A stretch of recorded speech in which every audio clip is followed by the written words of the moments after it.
সাংবাদিক নিগ্ৰহৰ বিৰুদ্ধে ৰঙাপাৰা প্ৰেছ ক্লাবৰ প্ৰতিবাদ সাংবাদিক আক্ৰমণকাৰীৰ বিৰুদ্ধে ব্যৱস্থা গ্ৰহণৰ দাবী আক্ৰমণকাৰী কঠোৰ শাস্তি বিহাৰ দাবীত প্ৰতিবাদী কাৰ্যসূচী ৰূপায়ণ কৰা হৈছে হাতে হাতে বেনাৰ ফেস্টুন লৈ বিভিন্ন স্লোগানেৰে সাব্যস্ত কৰিছে এই সকলোকে প্ৰতিবাদ ঢেকিয়াজুলিত শিলবালি মাফিয়াই আক্ৰমণ কৰিছিল সাংবাদিকৰ দলক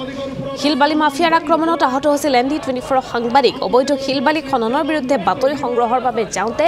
আক্ৰমণ কৰা হৈছিল সাংবাদিকৰ ওপৰত হাৰাশাস্তি চলোৱা বন্ধ কৰাৰ দাবী প্ৰতিবাদকাৰী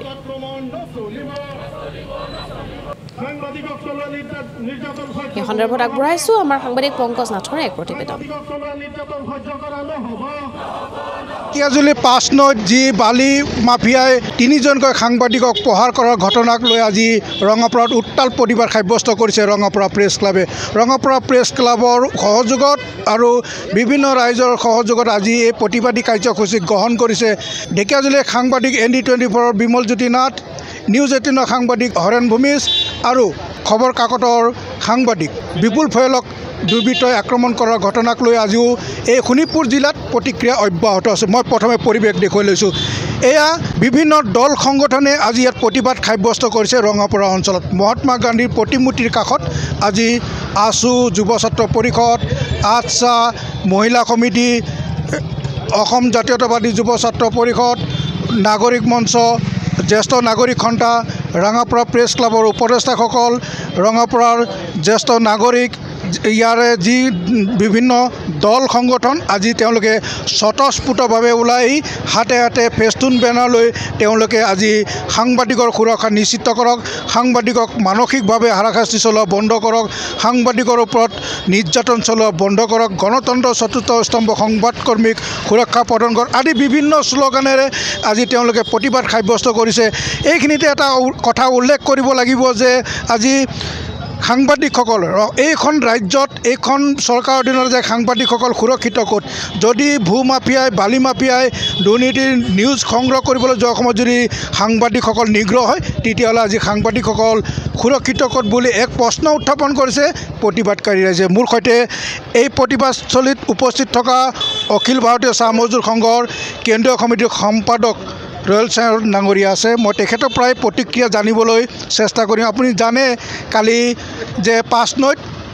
বালি যি অবৈধ খনন কাৰ্য চলোৱাৰ সময়ত বাতৰি সংগ্ৰহ কৰিবলৈ যোৱাৰ সময়ত ND24 সাংবাদিক বিমলজ্যোতি নাথক প্ৰহাৰ কৰিছিল আজি তেওঁ বৰ্তমান চিকিৎসাধীন কি ক'ব আমি এই ক্ষেত্ৰত আমি বালি মাফিয়াই হওক বা দুৰ্নীতিগ্ৰস্ত যি বিষয়াই হওক যিকোনোৱে হওক এই ধৰণৰ সাংবাদিকৰ ওপৰত আক্ৰমণ কৰাটোক আমি কোনো কাৰণতে আমি সহ্য নকৰোঁ আৰু আমি গৰিহণা জনাইছোঁ আমি ৰঙাপাৰা ৰাইজ হিচাপে সচেতন নাগৰিক হিচাপে স্বাভাৱিকতে সেইটো কোনো ধৰণৰ সাংবাদিকৰ ওপৰত আক্ৰমণ কৰাটো আমি গ্ৰহণযোগ্য নহয় লগতে আমি এই কথাটো আমি জনাব বিচাৰিছোঁ যে যিকোনো হওক এই ক্ষেত্ৰত চৰকাৰে উচিত তদন্ত কৰিব লাগে আৰু ইয়াৰ পিছত কোন শক্তি জড়িত আছে যে এই বালি মাফিয়াই কেনেকৈ তেওঁলোকক সাংবাদিকবিলাকক তিনিজন সাংবাদিকক তেওঁলোকে প্ৰাণে মাৰাৰ চেষ্টা কৰিছিল এইটো আচৰিত কথা তেওঁলোকে কিবা গালি গালাজ হৈছে কথাই বতৰা হৈছে বেলেগ কথা তেওঁলোকে ফিজিকেল আক্ৰমণ কৰিছে এইটো আচৰিত কথা গতিকে বালি মাফিয়া এজনে এই ধৰণৰ আক্ৰমণ কৰাৰ কাৰণে সাহসটো ক'ত পালে স্বাভাৱিকতে আমি চৰকাৰৰ ওচৰত আমি দাবী জনাইছোঁ এই ক্ষেত্ৰত তদন্ত হ'ব লাগে আৰু দোষীক কঠোৰ শাস্তি হ'ব লাগে যাতে এই ধৰণৰ আমাৰ শোণিতপুৰ জিলাত নহয় গোটেই অসমতে সাংবাদিকৰ ওপৰত আক্ৰমণ কৰাৰ কোনো যাতে সাহস নকৰে হয় এইদৰে তেওঁলোকে কৈছে যে কেনেদৰে সাহস পালে এই যে ভূ মাফিয়াসকল আৰু মোৰ সৈতে আছে ৰঙাপাৰা প্ৰেছ ক্লাবৰ উপদেষ্টা আব্দুল ৰহিম ডাঙৰীয়া এসময়ৰ ছাত্ৰ নেতা আৰু তেওঁ সাংবাদিকসকলৰ সৈতেই ওতঃপ্ৰোতভাৱে জড়িত মই তেখেতৰ পৰা প্ৰতিক্ৰিয়া জানিব যে এজন সাংবাদিকে ভূ মাফিয়াৰ ওচৰত হাতযোৰ কৰি তেওঁ ক্ষমা ভিক্ষা কৰি প্ৰাণ ৰক্ষা কৰি পলাই আহিবলৈ সক্ষম হৈছে এনে পৰিস্থিতি আজি উদ্ভৱ হৈছে এইখন অসমত কি ক'ব এটা কথা আমি স্বীকাৰ কৰিবই লাগিব যদি কোনো ৰাজনৈতিক নেতা পালি নেতা বা আমোলা বিষয়াৰ সেইসকল ভূ মাফিয়া বা বালি মাফিয়াৰ ওপৰত তেওঁলোকৰ আশীৰ্বাদ নাথাকে তেনেহ'লে ভূ মাফিয়াৰ দৰে ব্যক্তিয়ে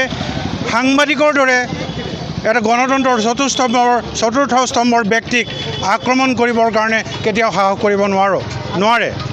তেওঁলোকে যদি এই ভূ মাফিয়াসকলে যদি ভাবিছে ঢেকিয়াজুলিত দুগৰাকী সাংবাদিকক আক্ৰমণ কৰি তেওঁলোকৰ যি মাফিয়াগিৰি তেওঁলোকৰ এই মাফিয়াগিৰি অব্যাহত ৰাখিব তেওঁলোকে এতিয়াৰ পৰা সাৱধান হোৱা উচিত হুঁচিয়াৰ হোৱা উচিত আজিৰ পৰা সাংবাদিকসকলে অধিক সক্ৰিয়ভাৱে আৰু এই ক্ষেত্ৰত যিসকলে মাফিয়াগিৰি কৰি আছে দুৰ্নীতি কৰি আছে এই দুৰ্নীতিৰ ক্ষেত্ৰত অধিক তীব্ৰতাৰে তেওঁলোকে বাতৰি সংগ্ৰহ কৰি তেওঁলোকৰ ভিতৰত চলি থকা যি মাফিয়া ৰাজ এই ৰাজ তেওঁলোকে সমাজৰ ওচৰত উদঙাই দিবলৈ সক্ষম হ'ব আৰু উদঙাই দিব অন্যথাই এনেকুৱা ধৰণৰ কাৰোবাৰ আশীৰ্বাদ পুষ্ট হৈ যদি তেওঁলোকে মাফিয়াগিৰি চলাই যাম বুলি ভাবিছে এয়া সমাজৰ কাৰণে শুভ লক্ষণ নহয় আৰু এই কেতিয়াও হ'ব নোৱাৰে আৰু হ'বলৈ দিয়া নহয় আজি ৰঙাপাৰা প্ৰেছ ক্লাবে ৰঙাপাৰাৰ নগৰৰ মাজমজিয়াত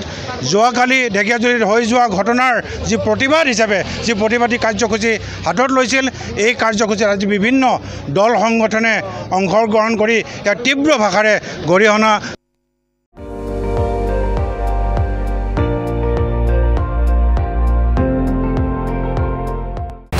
আপুনি চাই আছে ND24 সৰ্বশ্ৰেষ্ঠ নহয় সৰ্বোত্তমৰ দৌৰত